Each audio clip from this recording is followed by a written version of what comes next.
Good morning, everyone. Good morning. So, welcome everyone.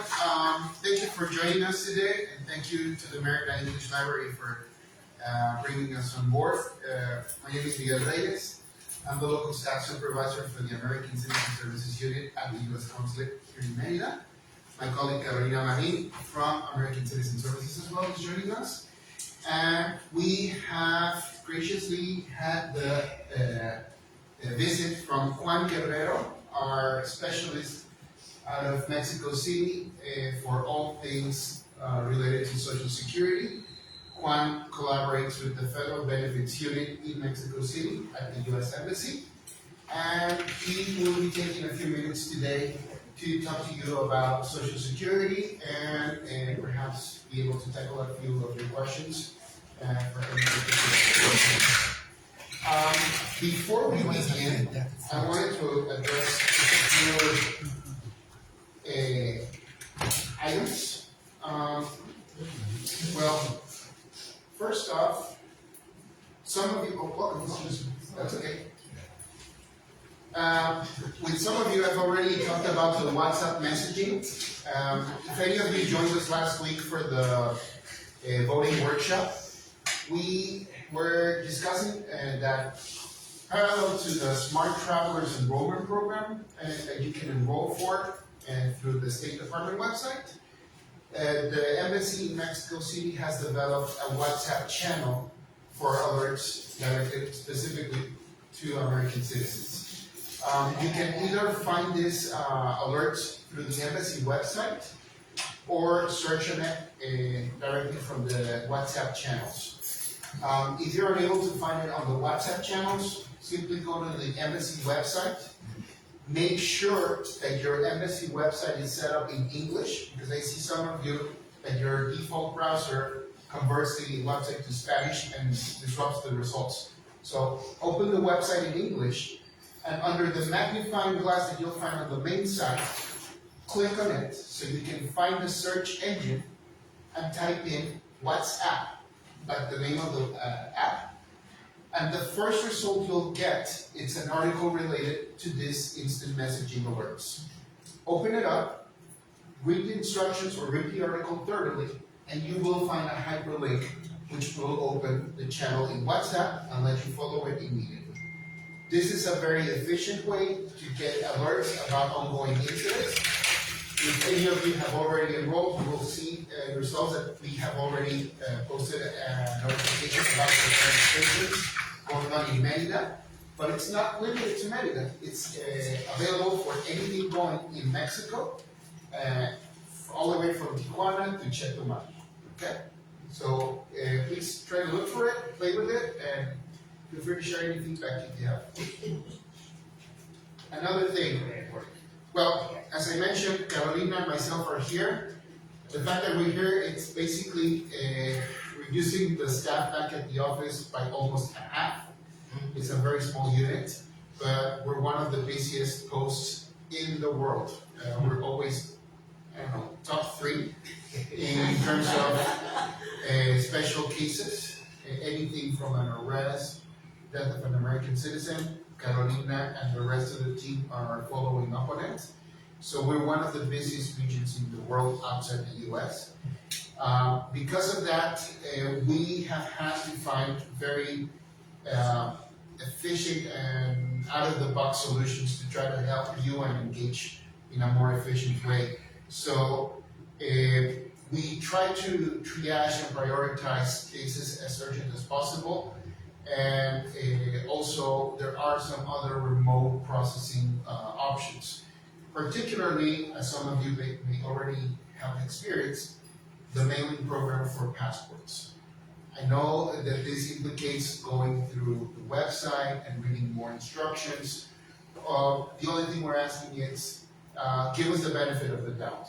This is a very streamlined process that we've developed not only in Merida, but throughout the country, so that by simply following a 6-step process, you can fill out a form, get it sent out via a courier service. At the same time, you can pay online, you drop it off at that courier service, you will get the document back in no more than 3 to 5 weeks. Currently, if you were to come to an interview, which does not apply for renewals, but if you were to come for an interview, we're doing 4 to 6 weeks. So this mailing program is actually a little bit faster. Yes, it goes to Guadalajara. We have set up Guadalajara Consulate as a main hub, but it is important that you go back to our website to follow the specific instructions. We've had customers that try to skip that guideline and just send it straight to Guadalajara, and of course, it gets bounced back in return for further guidance. So, if you have any questions, read the website, but you can also go ahead and send us an email for any clarification. I brought some business cards, so you can have our email address in there. But yeah, we can talk about it later after Juan gives you a little bit more on Social Security. Yeah, the contact forms. On the website, you have inquiry forms. This is also another way to streamline our communication. Between Caro and the rest of the team back at the unit and myself, we look for these inquiries that you submit. The commitment is that we can analyze every request in no more than 72 business hours. Of course, if there's anything in particular that you flag for us, we'll try to triage and get back to you as quickly as possible. But do not fear the forms. They're there for you. We're here to assist. And because we have pinpointed some of the main concerns, it's that we ask Juan to kindly assist with this. And we will continue engaging in further efforts with both the Trinidad English Library and other key contacts to give you more information as thorough as needed. Okay? Before we begin, I don't know if you have any questions. You're physically in Maryland or in Mexico, and you're in Mexico City. Exactly. Okay, Carolina and myself, we're at the U.S. Consulate on 2nd Street. Juan is at the embassy at the main office. Can you say again, where's the location of the consulate? The consulate? Yeah. We're currently located at 60th Street, like a block away from the Hyatt. Okay. I know some of you know that we're moving to the harbor area, Are you on? but it is still TBD. Yeah. Early spring 2025 is a target date, but still TBD. Okay. So with that, Okay, is there a big sign, or is there an American flag or something? Both. Okay. there is a big sign. There's the embassy, well, the consulate seal. You will see a lot of guards outside, and the flag staff. And there's a So- topi right there in front of it. What is that, Exactly. what did you say? There's a topi right in front of it for people to walk across. I don't know why I've never seen it. I'll look for it. Sounds good. So without further ado, I'll let Juan to begin. Juan, thank you so much. Thank you.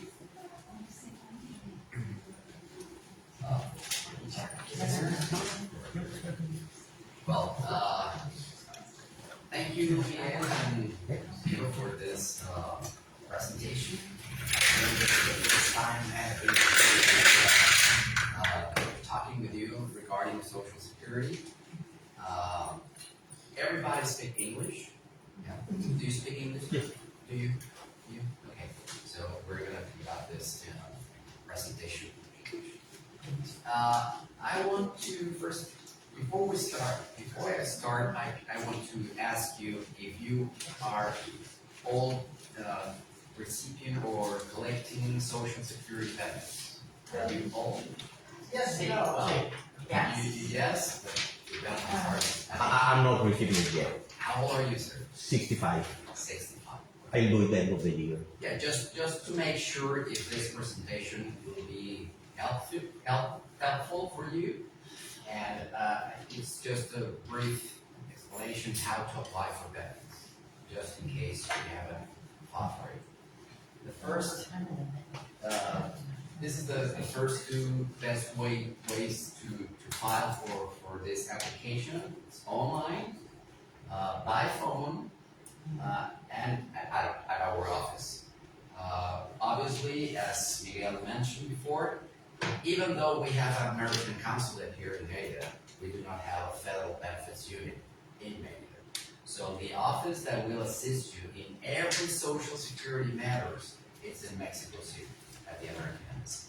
So the best way to, and due to the fact of the distance, we can make all these arrangements by email and by phone. You don't have to show up directly to Mexico City because we know it's a long trip and we can deal with your applications over the phone. There are some websites and some additional information on the previous page that I want to point out. This is our email address. I will give you personal cards or business cards for you to let you know the best way to contact us is by email. Several years ago, we tried to make this communication by phone, but basically we do not have the staff to have like a call center, like in the States.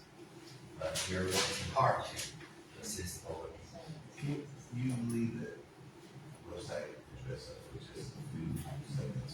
Yes. You just have to www.socialsecurity.gov. Well, that's appeals, right? This erase that appeal. That's a specific issue when you are not comfortable with something. The website is www.socialsecurity.gov. Retirement benefits. First of all the people who work in the States at least 10 years, you gain 40 credits, and those credits, it's based on earnings. And for this 2024, one credit will cost, or it's costing $1,730. So this means that in order for you to gain 4 credits per year, you have to be, your yearly income has to be more than $6,920 to get those 4 credits. As much amount you report and pay to the IRS, that will be the amount you will be entitled in the future for your retirement benefits. So having 40 credits also qualifies for Medicare Part A when you turn 65. And if you have, I know most of you that are getting benefits have an address in the States, so when you turn 65, the system will automatically enroll to Medicare Part A and will send you a letter just in case you want to enroll in Part B. That for this year it costs $170.64 per month. Can I ask a question about the Part B? Yes. Because in December, I sent an application for Medicare Part B, and I kept waiting to see it be deducted from my monthly benefits, and it never was. Because I mailed it for the Medicare Part B for us here, the address is Maryland, Baltimore, Maryland. So I sent the application in there, didn't hear anything, so I called Social Security last week, and they said it wasn't in the system, and gave me a different address to try to send the application to. And she asked me, said, where did I send it? And I said, Baltimore, Maryland. And I gave her the address. And he said, are you living outside?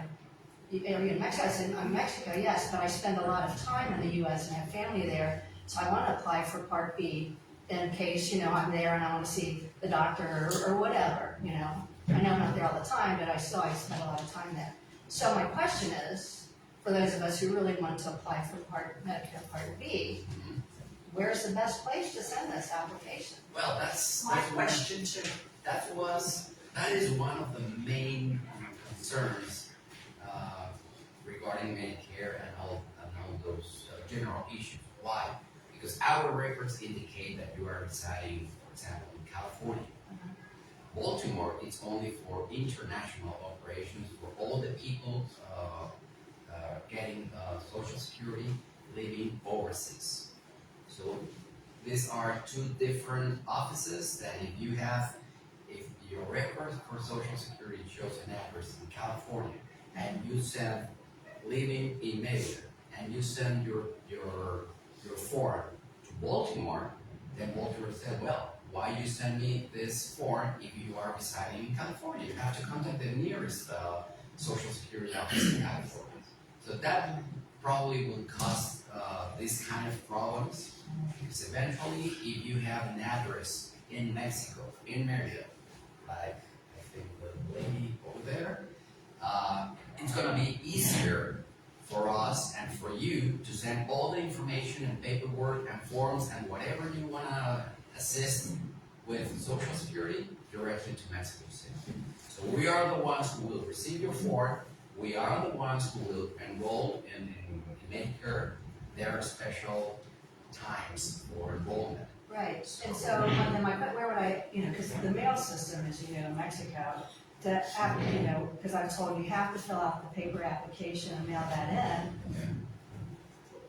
If we have to mail it to Mexico City. Yeah, that's the other issue is that all the Americans living here does not want to use the Mexican Postal Service because the service is totally slow and very bad.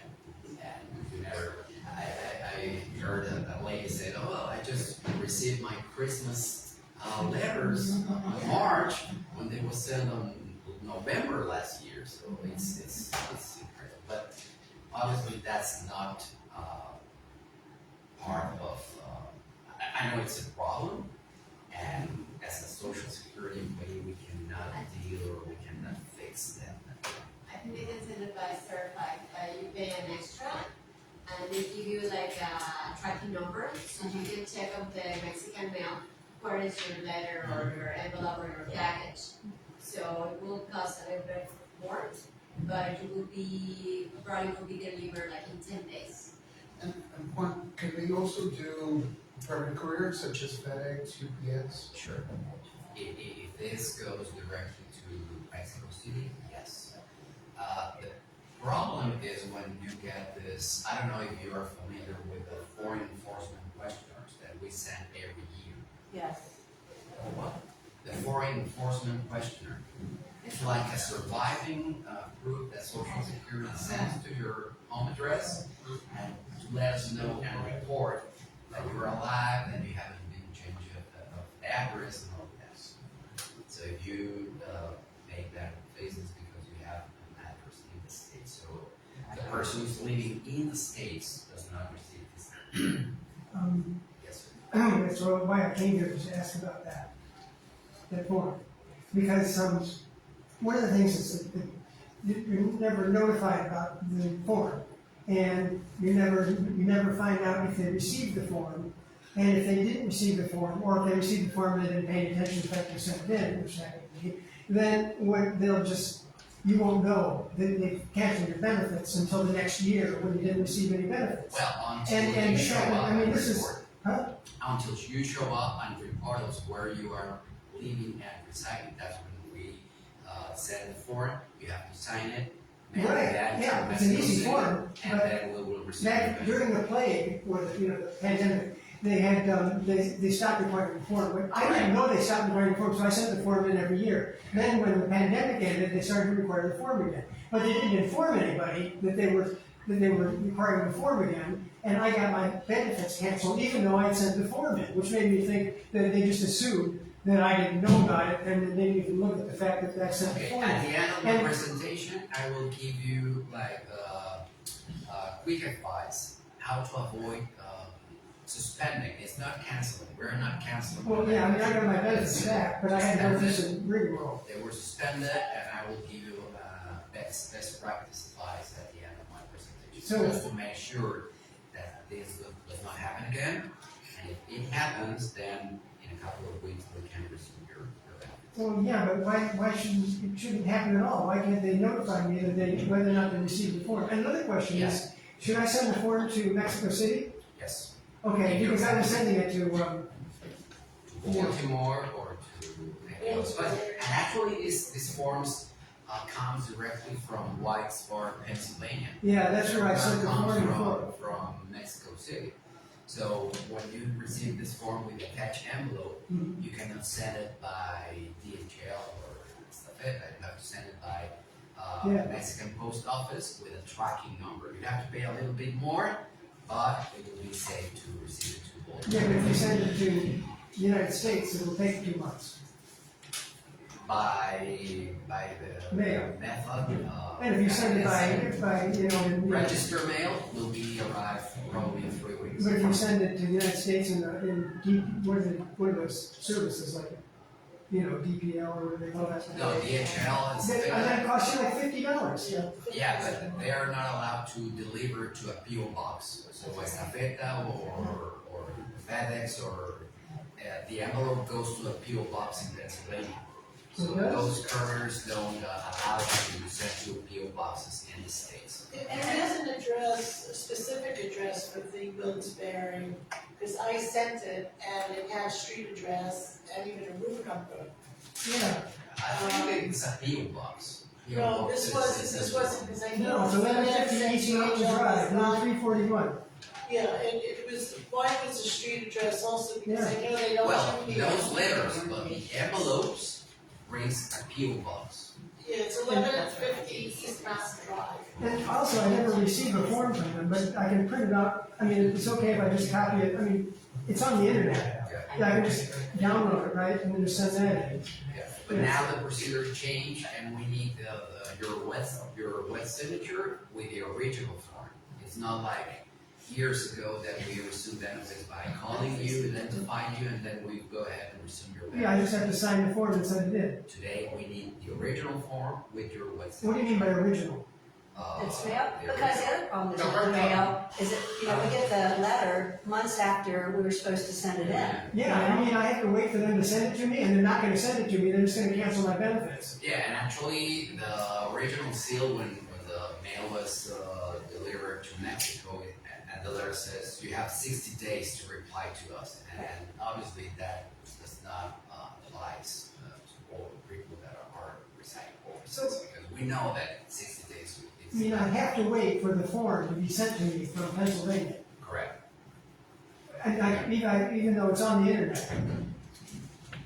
The point is that the one in the internet does not have barcodes. And Oh, yeah, okay, I see. special QRs that are available to the form.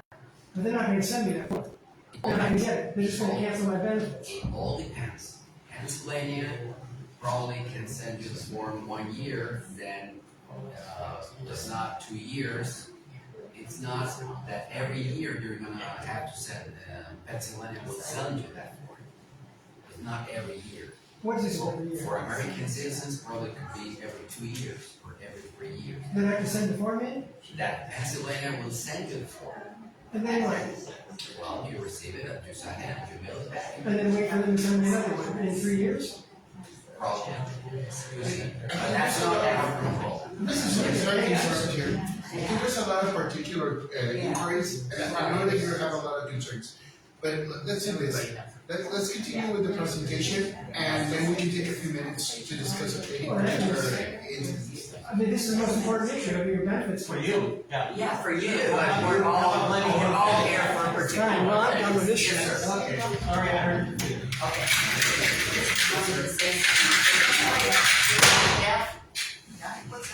Is anyone else freezing to death?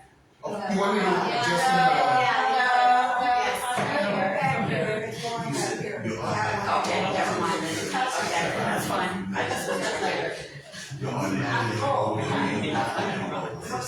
For Medicare. For Medicare. Is it like that? If you are collecting benefits right now, and if you have an adverse case, I'm not collecting benefits right now, so I'm not 65 yet either. okay. So. If you are not collecting, this That's is the, for Larry, notified Is the issue No, that's okay. I mean, other people, yeah. Yeah. Yeah, it's not on me, so it's fine. Going around. we finish the presentation, or this is more than You this? said that Part B for Medicare hospital, what is that amount? I didn't catch that. $170.64. So that's for this year, sorry. That's what they take out this year. Yeah, and if you are already collecting benefits, that amount will be deducted from your monthly benefit. And that's optional, you don't need to take it back, right? Well, the point here is that Medicare is not valid outside the United States. I have been in Chetumal, in Cancun, where Playa Carmen, and it seems they have a couple of clinics in these mujeres that now they are accepting Medicare. This is a new brand information. I cannot confirm that, but in order for you to use Medicare Part D, I think there are right now a couple of doctors that can accept Medicare and you can receive the service policies. Can you repeat that loud so we all can hear?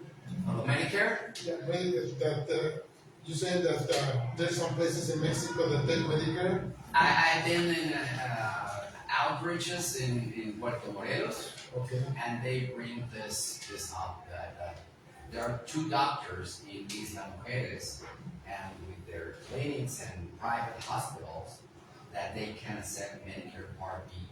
But you have to be enrolled in something called Medicare Advantage. I don't know how that really works, but if you have Medicare Advantage, then you can use the service outside the United States. I think it's mostly it's mostly a case by case scenario with the service providers. So you would have to ask first the petitioner if they can collaborate with Medicare Advantage or not before actually applying or enrolling for it. So you need to check that beforehand and then decide on. This is just brand new information. We cannot confirm that it's true. I think that, well, I met in the meeting a couple of persons that have used the service and they were really awesome. It was their excellent service and all Medicare covered all the medical expenses. Yes, sir. I'm sorry, very briefly and not in great detail, can you tell me the difference between Part A and Part B? Okay, Part A is free, but that only includes hospital. Called what? Hospital. Hospital. Yeah, any expense in the hospital, Part A will cover that one, and that's totally free. Okay. Part B is the one that costs $174 per month, and that includes additional coverages like doctors, medications, and something like that. Every state is different. So when you go into the hospital, say, do you have Medicare Part B? Yes, I have. Okay. So that coverage will Part A. Part A and Part B. Okay. If I go to the hospital, they don't care. Yeah, pardon? If I go to the hospital, they don't care if it's Part A. Part A will coverage that amount of expense for the hospital, but the other services. Okay. I currently have Part B. If I choose to stop it, can I restart it sometime in the future? Yes, but the problem is that when you re-enroll in Medicare Part B, Medicare will say, well, how many years you have been paying Medicare? 3 years, okay. The current amount, you will be penalized 10% for each year you haven't paid for that. Okay. I've been paying for 12 years into Part A and B. I live in Merritt permanently. I go back to the US once every 3 years. It makes sense to me, it sounds like. I have also insurance that covers me, separate insurance that covers me down here. It makes sense to me to stop Part B until sometime in the future, should I decide to move back to the US. To restart at that point in time. Does that make sense? That's a personal. But I mean, is it possible to do that? It is. Okay.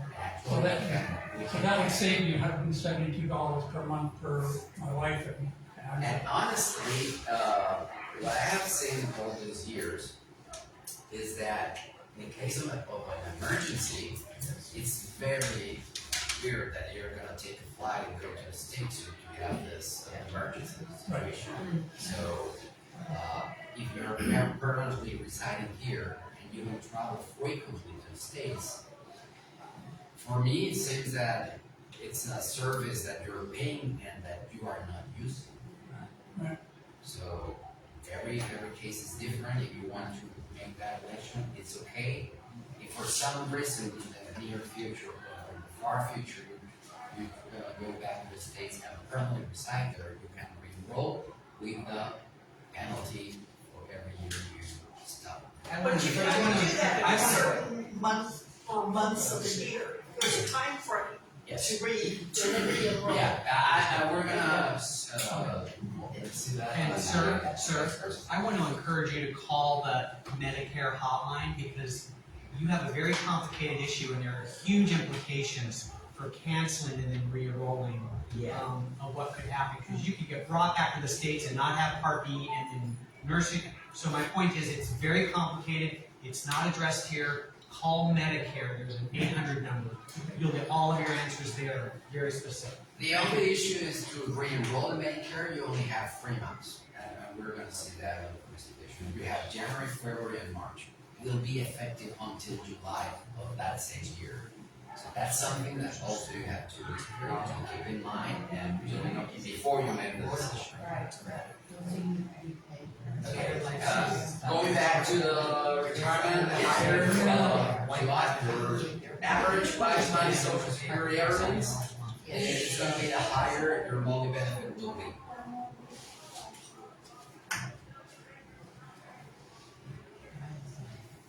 If you decided to file between 62 years old and your full retirement age, you will receive what we call a reduced benefit. This means as older you are, much amount you're going to receive. Until your full retirement age, that right now is 67 years old, and after 67, then you're going to start gaining the late retirement credits. That will increase much more for the amount of the full retirement age until 70. When you turn 70, that's the highest amount with the full retirement age with your delayed retirement credits that you're going to be entitled and you're going to receive. For the persons who were born 43 between 54, the full retirement age is 66. 55, 66, and 2 months, and so on. So the persons who were born in 1960, the full retirement age will be until they turn 67 years old.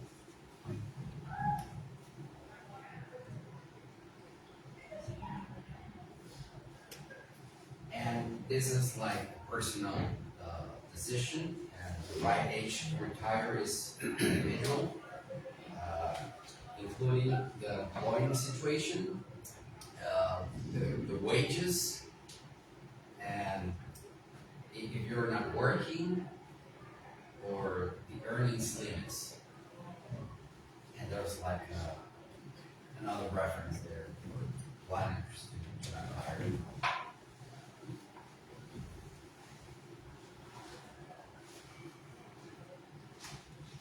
Okay, these are the limits. If you haven't retired yet, then under full retirement age, you are allowed to earn $22,320 per year.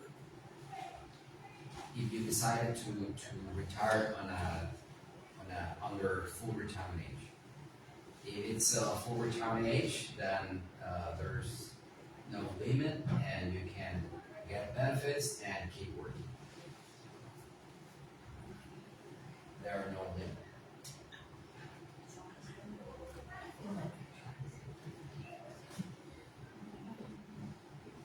There's also some additional information that probably is important, and most of the people know, most not. But we also covers obviously the worker, but also we cover spouses and survivors. So this would be an additional benefit that you can be entitled to.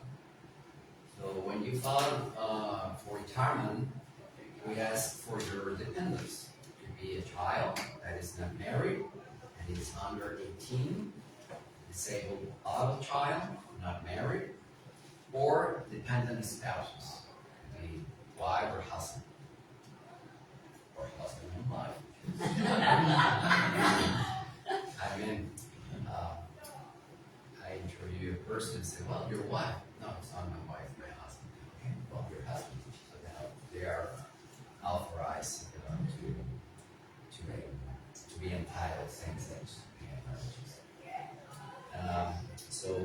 age 62, any age if carrying or retired working child younger than 16 years old.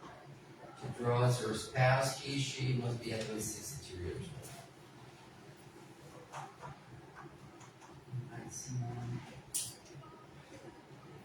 Also, our benefits for ex-spouses. The main thing is to be married at least 10 years, and the ex-spouse is entitled to receive 75% of the amount the number holder or worker is receiving. As a wife, it's 50%. So it's more convenient for you to get divorced instead of get married. Well, Medicare, that's something Part A, Part B. Part A cover most inpatient hospital expenses, no monthly premium for almost all Americans. Mandatory once you are on benefits at age 65. So that's your part of your question. If you are getting benefits and you have an address in the States when you turn 65, Medicare will automatically enroll Part A. If you are not getting benefits and you want to wait until your full retirement age, then at age 65, you have 3 months before you turn 65, the month you got 65, and 3 months after 65 to enroll in Part A and Part B if you want, if you are not collecting benefits. Part B, for this 2024 standard monthly premium will be $174.70. That's 6 cents. But that's the amount, 174. So, okay, per month. Per person. Pardon? Per person. Per person, per month. If you are not collecting benefits, this is the example. If you are not collecting benefits yet and you want to enroll in Part B, then you have to have a premium billed quarterly. Medicare will send you the money order for the way you want to pay for this quarterly premium, and then probably if you're waiting until your full retirement age, then will be deducted from your monthly benefit, and you have to switch payments. Is there, I'm sorry, Yes. Yeah. I don't want to interrupt someone else. Yes. Do we use that address if we want to discontinue Part B? Because I'm paying for it, but I'm not going back to the States, I've been paying for it for 20 years. No, you have to cancel directly with us. Okay. We enroll and we cancel Medicare in Mexico. I think you have a form to cancel. So you can't cancel Part B online? Do you want to apply? Yes. Okay, so You can't cancel Part B online, you have to do it in writing? yes, because we need your wet signature and a specific form to cancel Medicare. And you can request it through our email. A short question that goes would be, if you never take B and 10 years later you want to take B, you're going to be penalized those 10 years you didn't take it. Correct. After 65. Okay, so there's no way to download this form, you have to get the physical. You can download it. I can download it. Download it. There's a website. Uh-huh. Next slide. Okay. There is www.ssa.gov/Medicare. And that's if you want to discontinue it as well. Pardon? If you want to discontinue it, that's the site as well? No. No, I'll give you the form and you just sign it and I'll cancel your premium. And you have forms with you, do you? Pardon? Do you have those forms with you today? Yes.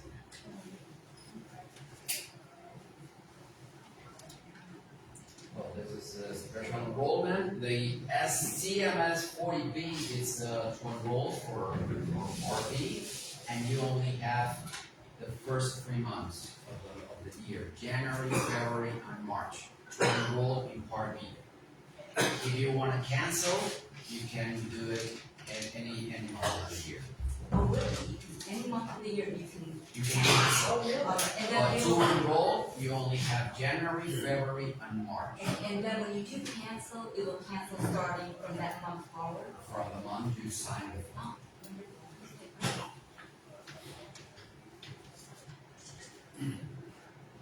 Oh, you're gonna have a picture of the.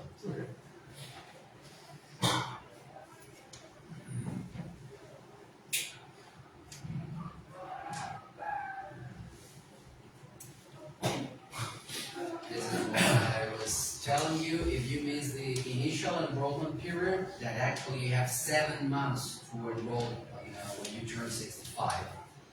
You can sign up between January the 1st and March the 31st for each year. That's the general enrollment period.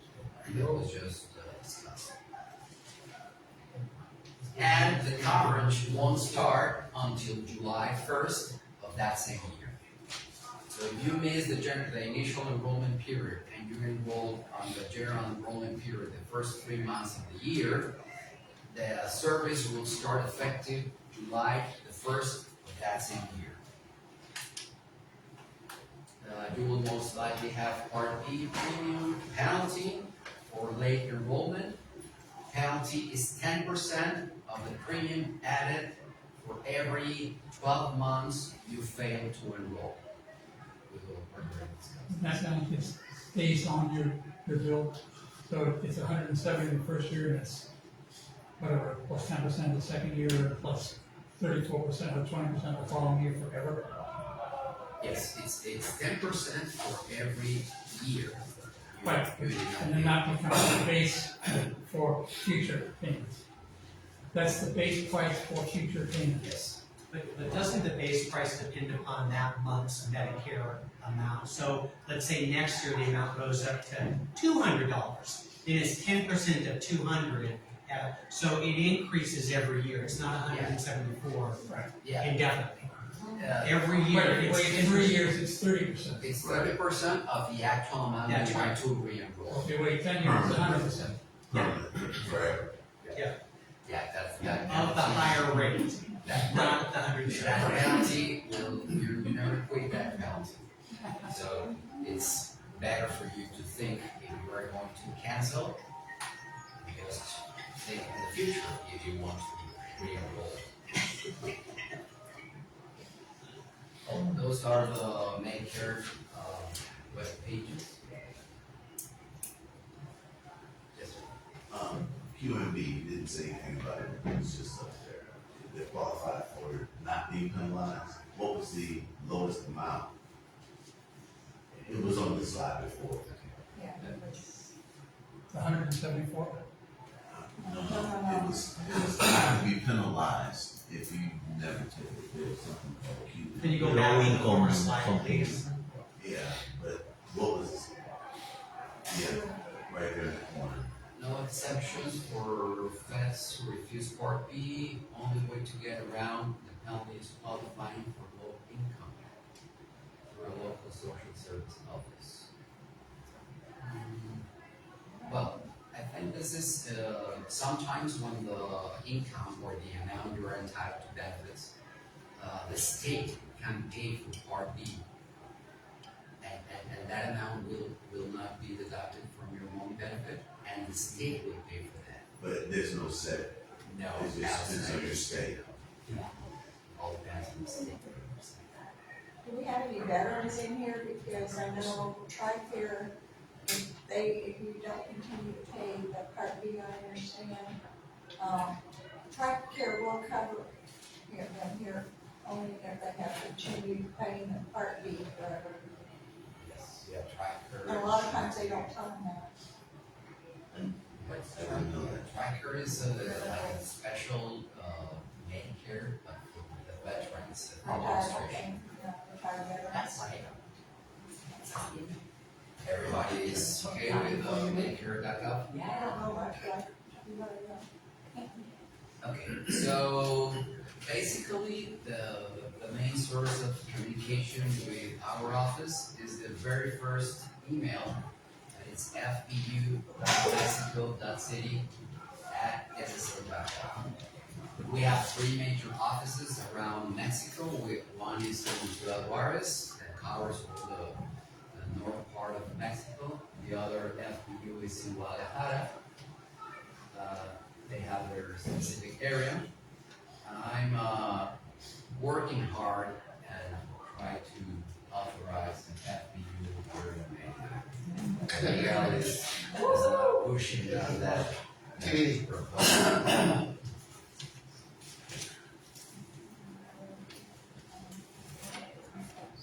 Who goes first? My questions are personal, which I'll need after. Okay, yes, sir.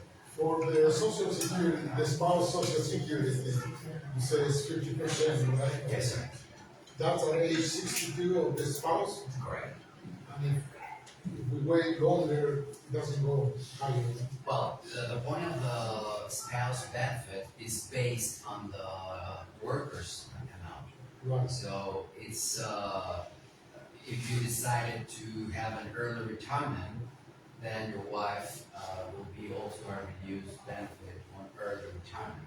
But this is based on your amount and not hers. And she will get the 50% of the amount you are entitled. And it all depends At 62. at 62. If we went to 63 or 65, it doesn't make any difference. It's still It is 50%. because every year Social Security will increase your monthly benefit. Oh, I see. So Okay. if you start getting 100 and the next month will be 120 and the 50% instead of 50 will be 60. So it's 50% of the amount when you apply. It's 50% of the amount the worker gets collecting. So if you wait, it will be 50% of a higher amount of the retired person. Okay. Yes. Yep. I just submitted my social security application this week, before I knew last meeting, Online. online. And then it said, I have to submit my W-2 and or my Schedule C. And it had click here. Well, once you submit it, the click here went away. So I don't know where I'm supposed to send the W-2 and the Schedule C. Schedule C for 1099 employee. Those are specific cases where your earnings are not already posted on your record. That's why we requested those forms, just to make sure that your earnings are correct. Here, the main point is what residence address you loaded on your application, because that will be the office that will assist you. But if you said, or if you mentioned on your application that you are residing here in Mérida, I did. eventually, the Office of International Operations in Baltimore will send us back to Mexico your application. Okay. But that's just in case there are some missing earnings on your record.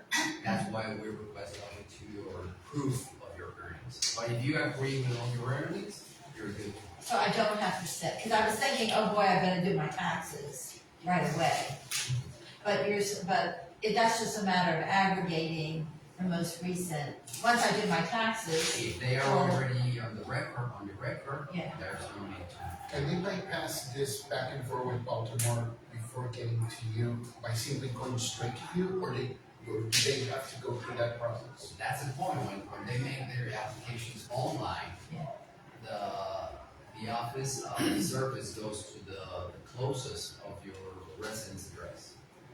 So, but if in the next page you said, well, my mailing address will be in Florida, but I'm residing in Mérida, eventually Florida will send your applications to Baltimore, and Baltimore will forward to us because you are residing in Mérida, and that's our jurisdiction. So instead of going back and forward, putting on if you feel comfortable, you just send your application directly to Mexico City, and we will just process your application. So you're saying Baltimore sends it to you? Yeah, Baltimore is the Office of International Operations. Right. So they deal with all FBUs around the world. Okay. And that's something that I I explain if you have an address in California and you send your form to Baltimore, and it's Baltimore, why you're sending that form to me if you reside in California? Okay, but so if you have a mailing address in the US, but you reside here, they think that your mailing address is. It's not there, so they will. So they can go straight to you Yeah. rather than going, because this will streamline everything. As you can see, by going to the Baltimore office or any other office, you're putting more effort in for them to find out that you're overseas. So they lose 1 or 2 steps before finding out that they need to refer to Juan or the Mexican city. So I use my US address because I feel like I don't know how long I'll be here and all this kind of stuff. So essentially, it'll be handled in my state, What state? Louisiana. Okay, the Social Security office in Louisiana will contact you shortly, Oh, okay. just to know if you need to submit your W-2s or Okay. whatever in order to complete your application. Okay. Would that be contact by phone or by I think Gmail? By phone? And they told you in the application, so what's the best way to contact you? I Right. say by phone, by email. Email. Okay. That's the way they're gonna contact. Similar to other, I'm sorry, just to clarify, Yeah. to other tramits in the states, as you know, each state has its own jurisdiction. So if you decide to go with remaining as a local resident in the states, you have to check directly the terms and conditions with that specific state. Okay. And where would that be? Directly with the state of Louisiana in this case. I mean, like, is that a state law, so I would look under, Well, because we don't have it's- Social Security's federal. Yeah, but the office that's governing that, it's in Louisiana. And you know, every state has a concept of social security office, and you can Right. contact the closest. This is similar to, for instance, I have a lot of requests about getting a birth certificate at the consulate, and we don't handle that because each state has its own jurisdiction. Sure. So it's a similar scenario. I don't have a definite answer on how Louisiana handles it, but if you decide to remain with Louisiana, then you will have to contact Louisiana to see how they can do it remotely for you. Okay. All right, thank you. I'm on survivors benefits and I moved here 5 years ago. I have called in to the central number in the States numerous times to give them my new address, and now I've had my benefits cancelled as of last month. So I still keep calling in, and they say, well, the information's been sent to the UK, that's what the address we've got on file. And I say, well, I called in on this date and this date and so on, and they say, no, we don't have any of those. So I said, well, can I give you my new address now over the phone? And the guy said, well, you can, but it's so complicated, it'll take months, at least 4 months for you to get your benefits restored. So could you fly to the States, please? Come to an office and do this over the telephone, because we can get this sorted. And I'm so panicked, I'm actually due to fly out next Thursday. I bought the tickets. It's like, this is the only way. This has been going on for 5 years. And I'm surprised it didn't get cancelled before now. And honestly, it's cheaper to fly to Texas than it is to fly to the UK. And I had said, well, could I maybe, just to confuse the issue more, give my son's address as my mailing address, and he lives in Canada. Right. So I can't get on the website because my telephone number's changed, right? So they can't give me the confirmation, text back. So I'm really screwed. That's a perfect example why you have to have an accurate address where you are actually residing. In order for us to create all these confusions, you have to understand we have tons of fraudulent calls and inquiries and emails, and it's not about us, it's about your security, your identity. Why you're calling me to update your bank account, and I just go ahead and update your bank account. I cannot do that. So that's why you have to be on this side of the Well, you do ask a lot of questions, like all my personal details. And try to understand that we also have to avoid and have to protect your integrity your security, and we cannot just like a phone call say, oh, you want to change your address? Okay, that's why he requested to take a flight there to the States to have a face-to-face interview and say, okay, you are the person on the record, then I can go ahead and make the change. So I can help you, but I have to update your address in Mérida, and then just go ahead and rescind your benefits in 7 days. You're going to get your deposit into your bank account. Yeah. And also, if just another information is that you can receive your benefits on a Mexican bank account, and it's security, it's faster, and it's just because when you have an bank account in the States, you can receive your benefit on the first week, on the second week, on the third week, or on the fourth week of each month. Getting or having a bank account in Mexico, you're going to receive on the fourth day of each month. And you can use Banamex, Bancomer. I do not recommend HSBC, Banorte, and actually Banco Azteca, Banco Open, whatever bank is close to your house. And I think as long as you have already gone through the process with Mexican immigration to become a legal or permanent resident, you should have no issues into setting up a Mexican bank account. So, like Juan mentioned, if you're able and at the level of setting up a bank account in Mexico, just go ahead and do it, because that will allow you to get the deposits and handle your money much more efficiently. I'm assuming that most of you have bank accounts in the States, that every time you swipe, you get a fee for swiping. So if you do a Mexican bank account, you get rid of that. But again, it's up to you. Whatever you feel comfortable, there's no problem. Actually, you've helped me get my social security deposit set up here. I was having a problem with the bank. I'm actually told that he was great. It didn't take but a few days, and I got my deposit for next month here in Mexico. Well, here is I highly recommend working with for fees. Where some banks charge you $30 or $40 per transaction. It's up to you. Why not Bancomer? Bancomer has like a special lock when the deposit is more than $15,000 in pesos. There's like a kind of lock that when we send the deposit, they reject that amount. So it's like a special security issue for that particular. You might have to approach Bancomer to let them know this is coming up and see if that can release the lock. Yeah. Because each bank has its own fraud prevention system, so it's possible that that can be adjusted. You have to deal directly with your bank and let them know to take off that lock. So, I have two questions.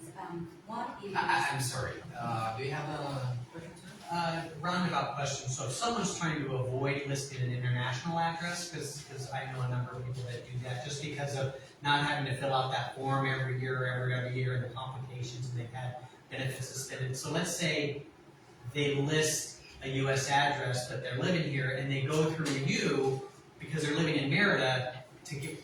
You're going to report that, well, you don't live in California anymore, you live in Mérida, so now you need an international address. And so it's the reverse is the same, isn't it? As far as even going up through Pennsylvania. So if someone's trying to keep a U.S. address and they go through you, they're going to have to change that. The point is that due to the fact that you are not on our jurisdiction, right. We are not allowed to update Right. that is not in So just for the point of the people here, that I just want to make sure that if they contact you to assist in their Social Security, you're going to have to update where they reside. That's part of that process. So if they don't want to do that, they have to decide which route do I go here. If you don't have any problem, for example, suspension of benefits, right, and you are living here, and then you call us and say, well, the point is that you have an address in California, so you have to contact the nearest office in California. And that's the same thing I offered this this lady, if you want me to resume your benefits, I have to update your address to Merida, identify you, and then I will resume your benefits right away. But the mailing address from now on will be in Merida. Right. Can't have both. Another point is that probably you can open a PO box downtown Merida. If your address is really hard to reach and all that, I went yesterday to Chelem, and it took me 45 minutes to get to the address. Because there are no street number, the houses does not have numbers outside the houses. And there's nobody to ask, hey, where this guy lives, and so Oxo knows everything. Okay. yeah, so that's why. Yeah. So if you feel more comfortable to receive your mailing stuff on a PO box downtown, Servicio Postal Mexicano, it's good. Dealing with your office, though, I get my mail from Social Security from the US. And I got the mail I get from Social Security is from the US, even though I have my Mexican address. So it will continue to come directly from the US, not from Mexico City. Correct. Okay. Correct. No, the point here is that if your address is accurate and the local services is good, you won't have any But problems. I think the form that I needed never arrived. And I got suspended. We're gonna check that, make sure what kind of suspension we have. Because we probably do not need that. What I wanna know is, do you, make the adjustments for the spousal benefits online, or do you have to do it in paper? Like, The best way is to send us an email and say, hey, I want to start filing as a survivor or spousal benefits. spouse benefits. My husband's social security is this one. I live in Merida. Sure. I want to start my application. Well, what if, all right, so I'm on a tourist visa, so it's not something you can do online then, doing a spousal, That's another technical issue because when you try to open your SSA account,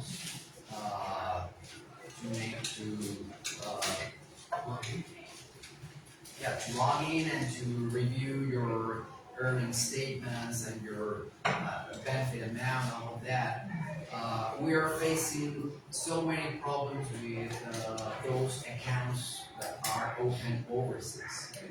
We are trying to figure it out because the system identifies the IP is not in the States and that you are not residing in the States, and the system won't allow you to log into your account, your SSA account.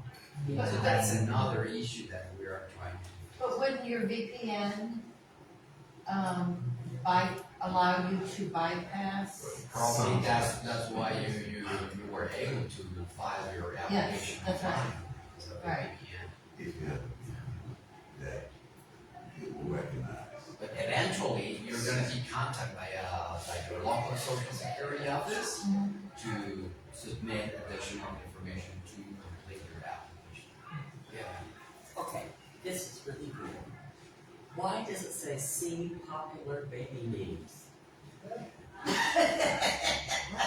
Last sentence. Right at the bottom.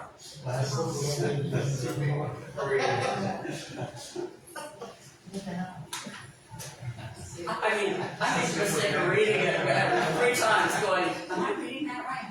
Okay, just saying, are they trying to make us laugh? It made me laugh. Okay. Thanks. That's all I need to know. Someone's reading. Well, at least I paid attention.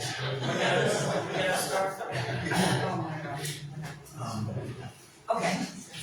But I think, correct me if I'm wrong here, but I think it's also helpful if you send an email inquiry to one, because I know most of what comes to streamline and avoid doing an in-person or hard copy process, so that you don't have to wait either to go to Mexico City or have someone come down here.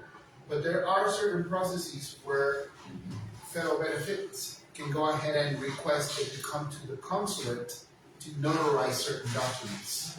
And you don't have to wait until someone from their team has to come to the region.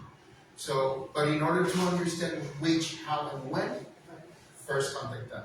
They will let you know, okay, set up an appointment, produce this document, prepare it in this manner, and then just set up a notary service with us at the consulate and go with the process. Right. Wow. I know this only pertains to me, but it's a quick question. One fault elimination provision. I'm a teacher. When I retired, half of my career was in the state that did not take out Social Security. The other half was in the state that did. The state that didn't said they won't count the state that did. And that they will say basically 30 years I never. No. Yeah, you know, they're gonna penalize me every year for those 14 years in the place where I did get Social It's Security. not every year, it's just like an adjustment. They said that I was in the other states 14 years. What they use is to find out how much you're gonna receive from the other pension, and there are certain exclusions. So if probably you're gonna be excluded because this is a pension from a teacher, and probably won't affect your Social Security. No, they said it would, because they're gonna. There will be That's the windfall. The windfall elimination provision. But how can they not count the 14 other years or 16 other years? It's not that are not gonna be.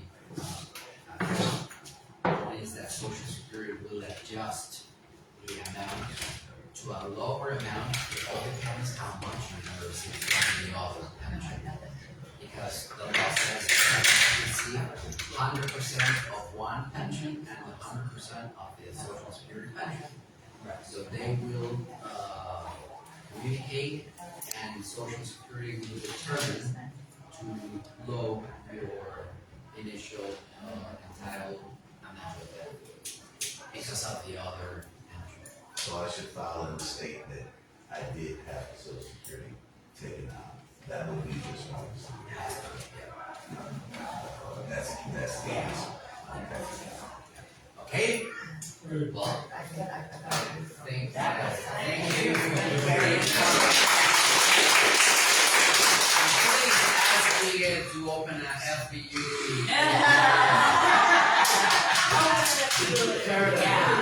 No, but kidding aside, I mean, Juan does make a good point, and like with other requests that we've had on the consulate, I guess the best recommendation is that press your local congressman or woman.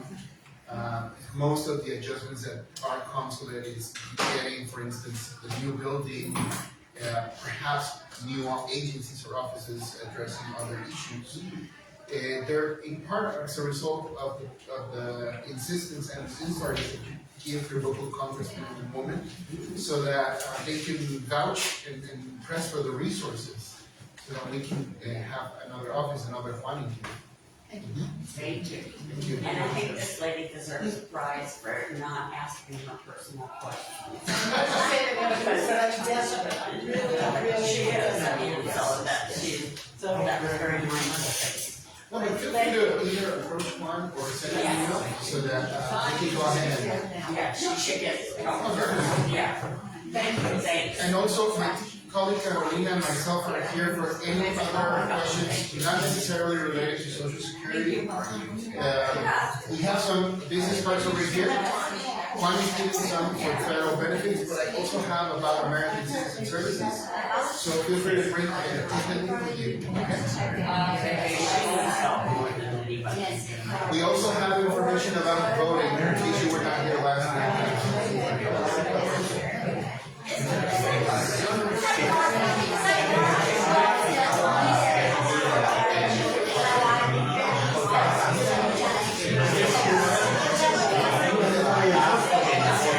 Yes.